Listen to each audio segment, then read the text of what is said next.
Welcome you all to Be Educate. तो आज हम एक ऐसी यूनिवर्सिटी के बारे में बात करने वाले हैं जिसका ऑल इंडिया यूनिवर्सिटीज में रैंकिंग जो कि NIRF that is national institute of ranking framework इनके द्वारा जो कि HRD मिनिस्ट्री एजुकेशन मिनिस्ट्री जो है ये देती है रैंकिंग इंडिया में यूनिवर्सिटीज के लिए। तो इनकी रैंकिंग को बोलते हैं NIRF रैंकिंग। इस रैंकिंग में इस यूनिवर्सिटी का रैंक है ऑल इंडिया 6th पे। और उसके अलावा इसका जो लॉ प्रोग्राम है, जो इसकी फैकल्टी ऑफ लॉ है, अगर इसकी रैंकिंग देखें तो जो NIRF की लॉ इंस्टीट्यूट्स या हम बात करें लॉ कॉलेजेस या हम कह सकते हैं यूनिवर्सिटी, इसमें इस इंस्टीट्यूट की, इस यूनिवर्सिटी के फैकल्टी ऑफ लॉ की रैंकिंग है 7th। Means all India level पे जब लॉ कॉलेजेस की लिस्ट आती है, जब NIRF की 2022 की लिस्ट आई थी, उस वक्त इस यूनिवर्सिटी की फैकल्टी ऑफ लॉ जो थी ये 7th रैंक पे थी। मतलब देश के बहुत सारे NLU से इसकी रैंकिंग काफी ऊपर थी। कौन सी यूनिवर्सिटी है ये? यूनिवर्सिटी है Jamia Millia Islamia, that is short में इसे JMI यूनिवर्सिटी भी कहते हैं, जामिया यूनिवर्सिटी भी कहते हैं। ये लोकेटेड है दिल्ली में, इंडिया के कैपिटल में, और अपने आप में ये एक मुस्लिम माइनॉरिटी कॉलेज है, तो आपको मुस्लिम रिजर्वेशन भी यहाँ पे देखने के लिए मिल जाता है। तो इसकी एक लॉ एंट्रेंस एग्जाम होती है, एक ही कोर्स ऑफर होता है यहाँ पे LLB लेवल पे, BA LLB, जो कि 5 years लॉ है। उसके अलावा मास्टर्स और कुछ PG डिप्लोमास हैं। तो जामिया मिलिया इस्लामिया यूनिवर्सिटी का जो फैकल्टी ऑफ लॉ है, यहाँ का जो लॉ प्रोग्राम है, ऑल इंडिया लेवल पे इसका 7th रैंक है। काफी NLU से ऊपर इसका रैंकिंग है।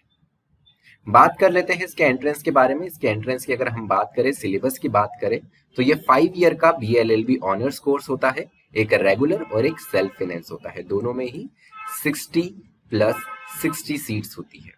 अब ये रेगुलर क्या होता है? मींस जैसे कि ये यूनिवर्सिटी जो है, ये यूनिवर्सिटी आती है एजुकेशन मिनिस्ट्री के अंडर, जो यूनियन एजुकेशन मिनिस्ट्री है उसके अंडर। इसलिए ये गवर्नमेंट का इंस्टीट्यूट है। गवर्नमेंट की इंस्टीट्यूट में फीस काफी कम होती है। तो जो फर्स्ट 6 पहले यहाँ पे केवल 60 सीट्स हुआ करती थी जो कि गवर्नमेंट स्पॉन्सर्ड थी। उसके बाद में डिमांड बढ़ने के कारण इस यूनिवर्सिटी ने अपनी फैकल्टी ऑफ लॉ में BLLB की और 60 सीट्स ओपन करी। लेकिन ये गवर्नमेंट फाइनेंस्ड नहीं है, ये आपको सेल्फ फाइनेंस करनी पड़ती है। तो फीस का थोड़ा डिफरेंस है। जैसे जो फर्स्ट 60 सीट्स में अगर आपका नाम आता है तो आपको अप्रॉक्स 10K फीस होती है पर एनम, और वही सेल्फ फाइनेंस कोर्स में इट इज 40K अप्रॉक्स। ठीक है, ये लास्ट ईयर का है, इस साल थोड़ी बढ़ भी सकती है। इस एंट्रेंस एग्जाम के बारे में हम थोड़ा जानने के पहले हमें ये पता होना चाहिए कि कौन ये एंट्रेंस एग्जाम दे सकता है। अगर आप क्लास 12th में हो या आप क्लास 12th पास हो गए हो 10+2 स्कीम के अंदर, और आपका परसेंटेज जो है ये 50% से ज्यादा हो in all core subjects and English language के साथ मिला के, तो 12th क्लास प्लस मिनिमम 50% होने चाहिए।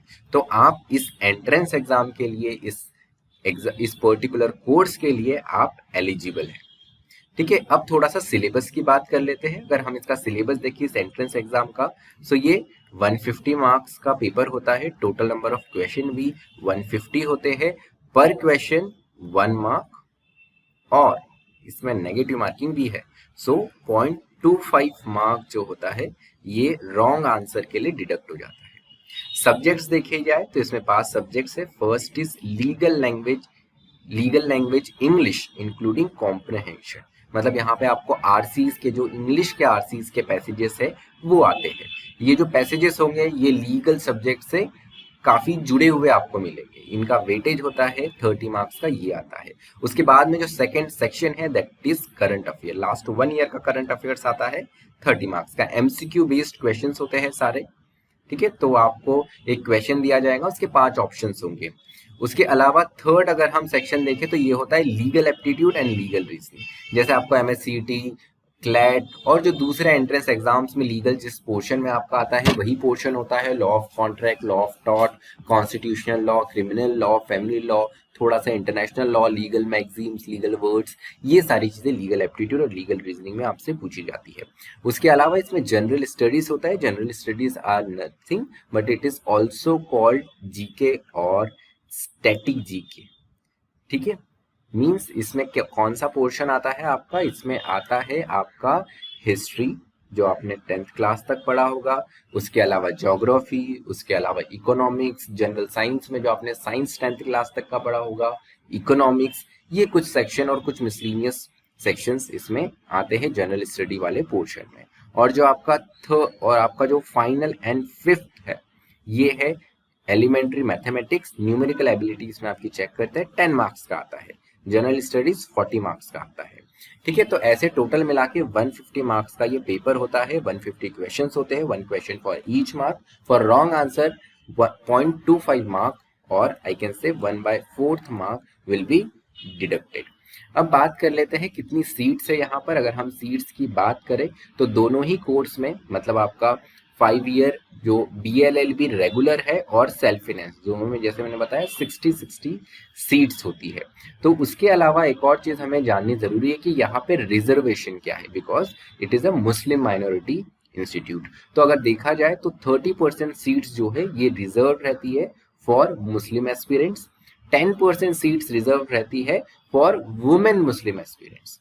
ठीक है, तो ये 30% सीट्स में मैन प्लस वुमेन दोनों हो सकती है, लेकिन जो बची हुई फिर इसके बाद में जो 10% रिजर्वेशन है इसमें this is exclusively for Muslim women. ठीक है, उसके बाद में 10% seats are reserve for the Muslim candidates who belong from OBC scheduled tribes. ठीक है, उसके अलावा और भी रिजर्वेशन हमें देखने को मिलता है, जैसे अगर आप आउटस्टैंडिंग प्लेयर है तो आपको यहाँ पर ये कुछ रिलैक्सेशन मिलता है 5 मार्क्स का। उसके अलावा कश्मीरी माइग्रेंट, इन्हें कुछ परसेंट यहाँ पे रिजर्वेशन है और मार्क्स में एलिजिबिलिटी क्राइटेरिया में थोड़ा रिलैक्सेशन है। अगर आप NCC NSS इनसे बिलोंग करते हैं तो आपको रिलैक्सेशन है 2% का फॉर NSS, NCC के लिए 5 मार्क्स के का रिलैक्सेशन है। मतलब जो मैंने बताया था आपको कि 50% मिनिमम मार्क्स चाहिए 12th में, इसमें आपको रिलैक्सेशन मिलता है। वही उर्दू मीडियम कैंडिडेट्स है तो यहाँ पे भी आपको कुछ रिजर्वेशन मिलता है। इसके अलावा अगर आप जामिया से ही आपने क्लास 12th क्लास पास करी हो तो भी आपको थोड़ा रिलैक्सेशन मिलता है। अब अगला क्वेश्चन ये आता है कि सर एग्जाम कब होगी इसकी। तो अगर लास्ट ईयर का हम कैलेंडर देखें, क्योंकि टेंटेटिव आया था वही फिर फाइनल भी हो गया था, तो ऑनलाइन सबसे पहले इसका प्रोस्पेक्टस लास्ट ईयर आया था अप्रैल 12 में। इस बार चांसेस है कि अप्रैल 1st वीक में ही आ जाए, बिकॉज कोविड वगैरह के रिस्ट्रिक्शन सब ऐसे कुछ भी नहीं है। ऑनलाइन जो एडमिशन ओपन हुआ था ये अप्रैल 14 से लेकर मई 12 तक था। मींस जनरली अप्रैल का कंप्लीट मंथ जो है 2023 का इसके ऑनलाइन फॉर्म का रह सकता है। उसके अलावा एडिटिंग देन इश्यू जो एडमिट कार्ड थे 16 मई को आए थे और एंट्रेंस एग्जाम जो है ये 2 जून को हुई थी। इस बार ऐसा हो सकता है कि मई में ही आपकी एग्जाम, मई 23 में ही आपकी एग्जाम हो जाए, तो इसके लिए भी आपको रेडी रहना है। और इस बार रिजल्ट भी काफी लेट आया था, ये भी इस बार जल्दी आ सकता है। तो अगर हम देखें एग्जाम हमारी कहीं ना कहीं मई में होना काफी हद तक तय है।